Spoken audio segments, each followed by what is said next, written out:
Udochukwu. I'm saying happy birthday to you, Odoguwoke. N'Imo State, Isialambalo. This is official Ijele Worldwide. I came to this place tonight to pick some things. Habibi, how are you? Fine, man. Are you good? Yeah, I'm good also. Today is my friend's birthday, Udochukwu. Okay, I wish you a So happy birthday to him. Say Habibi, happy birthday. happy birthday, your friend. Yeah, his name is Udochukwu. Say Udochukwu. Udochu, happy birthday. Yeah, Okay. Udochukwu. Udochukwu. Udochuku? Yeah. Udochukwu, my friend, is saying happy birthday to you. Odogwu Amoroni Ruku, N'Imo State, Ijele Worldwide is saying happy birthday to you.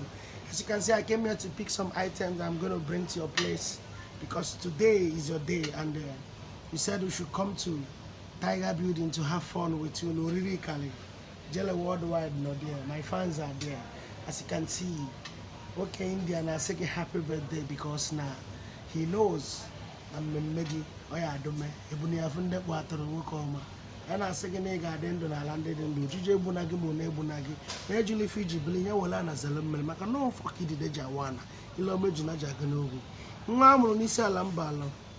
Odogwu aka na eme Peugeot spare parts, complete car, underneath engine. I ga adi ka echi maka na echi adi agwa agwa nwa ototo nwa. And I say happy birthday. Ijele Worldwide and fans and celebrating you, and we're saying long live to you in the land of the living.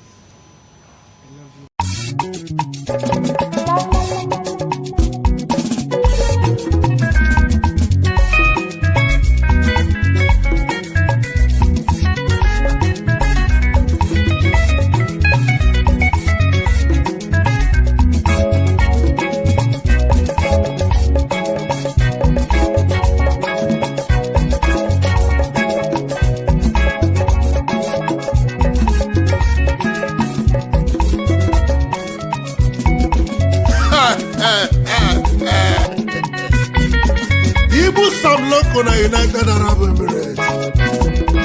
Ufana mani vejeti Ibu Sam Loco. Iye jeti Ibu magione Ibu naro.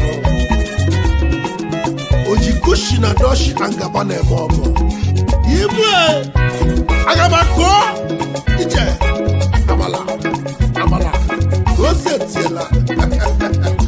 Ijala rayo.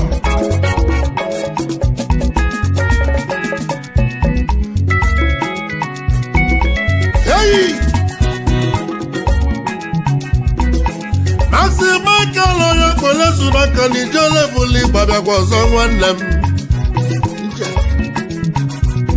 Ka m buli gba nọ n'Imo steeti ka ndị ozụtọ dogo nwa. Ibu Sam Loco Udochukwu esoghị m n'Ijele na masị abịakwa ọzọ okwu na anyị nọkwa n'obi gị.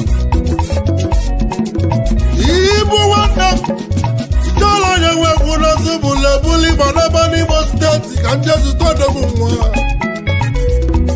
Ezigbo mmadụ n'isi ala mba atọ Amanakụ Ibu Sam Loco na ya dịrị m odogwu n'isi ala mba lọdal.